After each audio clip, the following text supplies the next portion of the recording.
নতুন বছরে বিয়ের পিঁড়িতে আমাদের পছন্দের তারকেরা। এই মাসে 23 তারিখে এক হচ্ছেন মধুমিতা আর দেবমাল্য। তাদের বিয়ের খবরের মাঝে সামনে এলো স্টার জলসার এক জনপ্রিয় জুটির কথা। দীর্ঘদিনের গোপন প্রেমের পরে একেবারে বিয়ের খবর সামনে আনলেন রণজয় বিষ্ণু ও সমাপ্তি।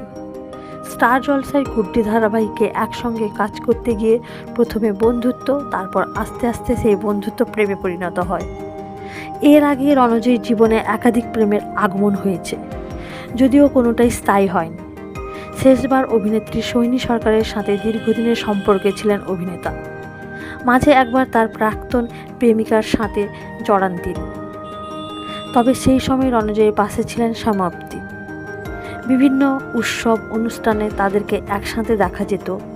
ফটোশ্যুটে থেকে মিউজিক ভিডিও তাদের কেমিস্ট্রি সবাই বুঝতে পারত।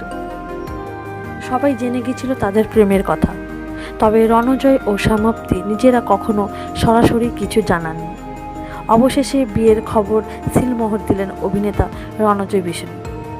সামনে ফেব্রুয়ারি মাসে প্রেমের দিবসে তিনি আইনি মতে 4 হাতে এক করবেন তারকেরা।